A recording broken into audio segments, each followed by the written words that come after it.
We're sharing with you guys what led to the decisions of getting him tested and what we're seeing so far. You're watching the vlog that's about living my life with chronic illness. You're watching Milady Life.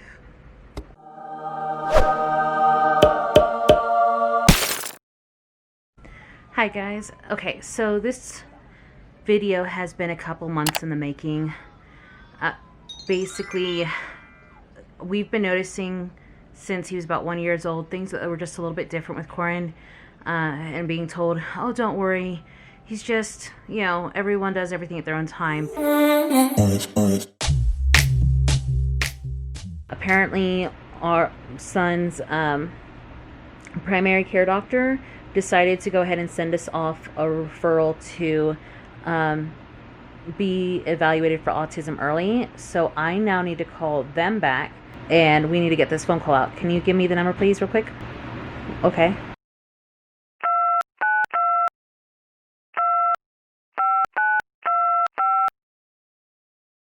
If you know your party's extension, please dial it now.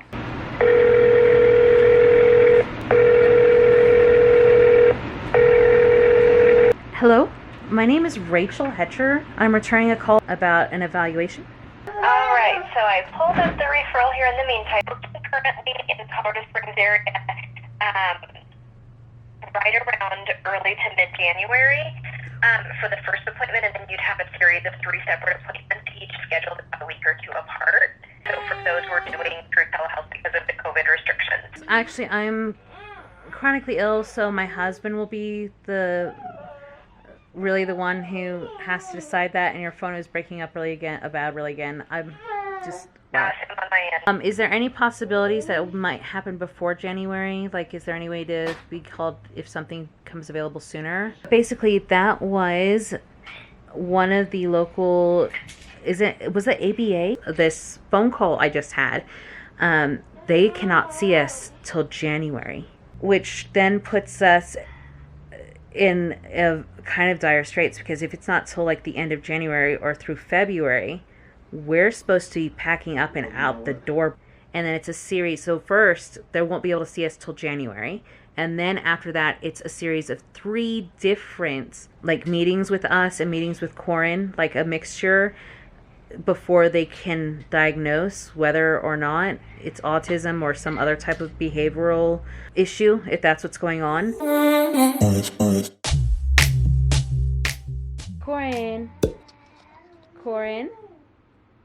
Corin.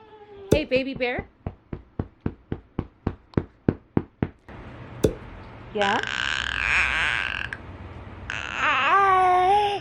Yeah?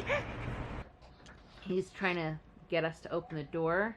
He was patting on it just a second ago, and now that no one is opening it for him, he's trying to open it himself. So we know he understands. Like, I'm positive he understands things. He's just not receptive, and he's not expressive. So, the way we've just been putting it is he definitely does his own thing. Corin, can you not please? Corin. At this point.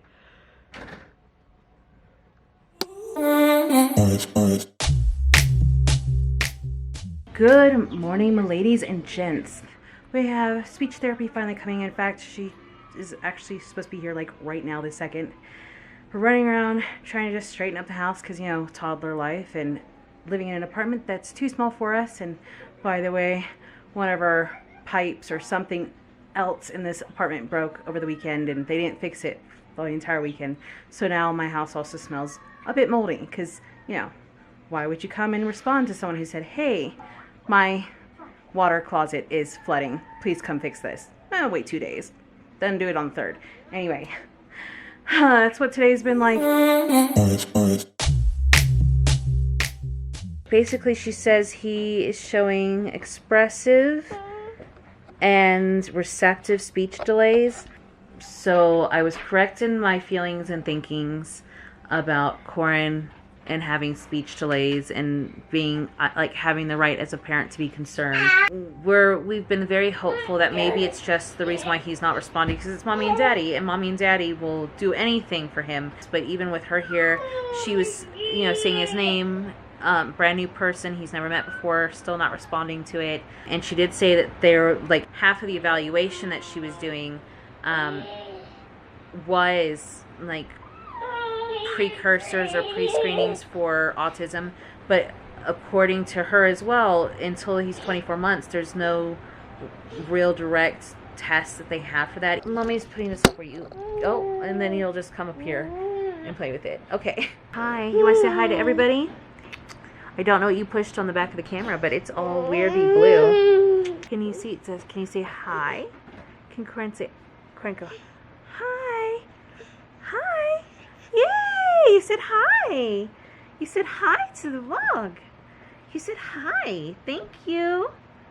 Thank you. Anyway, she did do an autism, like a precursor autism screening because she's like, keep in mind that this is for children older than your son because it's supposed to be for 24 months or older. He's about to be 23 months.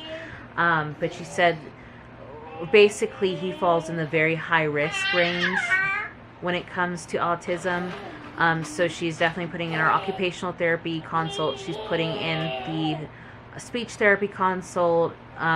We have the autism screening happening when they have availability. Pretty much everything that I was noticing that I was trying to get someone to take a look at is not so much maybe it's just it's like a definite something here is different. We are about 2 weeks out from a little over 2 weeks out from his evaluation appointments. We just had a second eval with his speech therapy and we're moving to 3 days a week. It does seem to be helping him with as far as communicating with us. Like we are noticing tiny things here and there. But again, he's not in any way, shape, or form where a lot of other kids his age. At this point, 2-year-olds are usually stringing 1 or 2 words together to try and communicate. And our son is still doing this thing where he'll say mama, mama for a little bit and then stop. Although I do have to say, because of speech, today, like as of today, like several days before Christmas, Corin is, I think he might have used mama once today to actually refer to me, maybe even twice, which is the first time he's ever done that. Plus, when I asked him to say hi for like the zillionth time on a Zoom call that I was having with family, he actually raised his hand. So I do feel like speech therapy is helping us. But he doesn't, for the most part, he doesn't try to communicate. He doesn't give us any signaling of anything he wants beyond throwing fits, and the testing that we have going is a long time coming. Like we've been waiting for it. We've been on a wait list. Again, because of the global pandemic, things are just running slower on all that. It's been difficult, and it's just been our journey. I have no idea if my husband's going to edit into the ends, but if he does, really all the footage that you've seen, it's been a collection. It's been I kind of have a feeling kind of thing.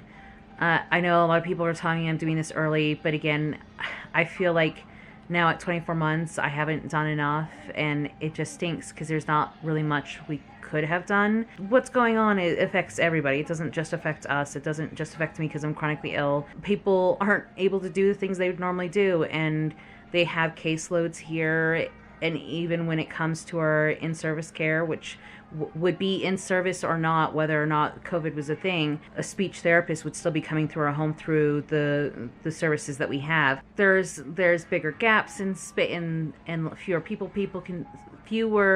people that can be seen. It's been difficult to say the least. I'm glad though he is getting in parts whatever care that's available, and it's kind of hard waiting around for appointments knowing that it shouldn't be taking this long, but because of the situation that no one can help, it's frustrating, it's aggravating. I feel like my child's care is what hangs in the balance, and that I think is the most difficult part.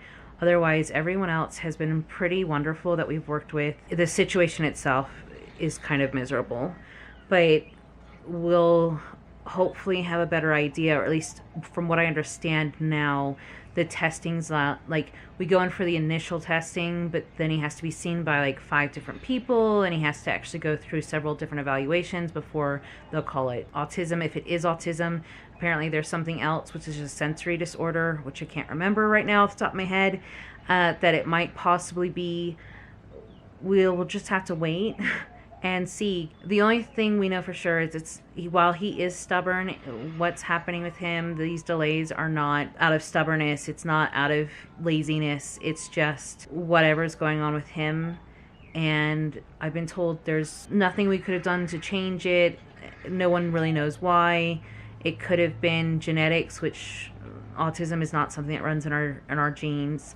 Or it could have been something that happened during the pregnancy, and I'm sitting here going, oh my goodness. We don't have the video posted yet. I know we're going to edit it at some point in time and put it in the Throwback Thursday, but I did have a massive bleed with Corin that put me in the hospital, and then I was in the hospital again because I went to preterm labor, and his pregnancy was difficult. I don't know if all those, and they can't tell me for sure. They don't know if any of that factored into what's going on with him. It just is what it is. He's a sweet child regardless. According to our speech therapist, she's seen like extreme fits, and what he does is very, very, very mild, so we're fortunate there. And right now, as it stands, the hardest thing for me, being his mom, is feeling like I don't get to connect in certain ways that other parents are connecting with their children at this point. I really want to hear things he has to say, and other than babble, I can't. He does have things to say. He babbles plenty, babbles all the time. I just don't understand him, and he doesn't seem to understand me. And as far as the potential diagnosis, I think going from here, we're going to be okay. There's just maybe that little bit that I miss, of waiting to communicate with my child, basically. I think has been the hardest part. Otherwise, I feel like we're raising your typical toddler. Maybe it's just delay, and we're not looking at autism. Again, we're not going to know any of this for another 2 weeks. But I want to thank you guys so much for watching. I know this is being posted on Tuesday this week, and it's Christmas week, and I want to wish you guys just the happiest of holidays. We hope you're having a beautiful morning, a wonderful evening, and a very blessed afternoon whenever these vlogs should find you. And please, don't forget to subscribe, like, and keep watching.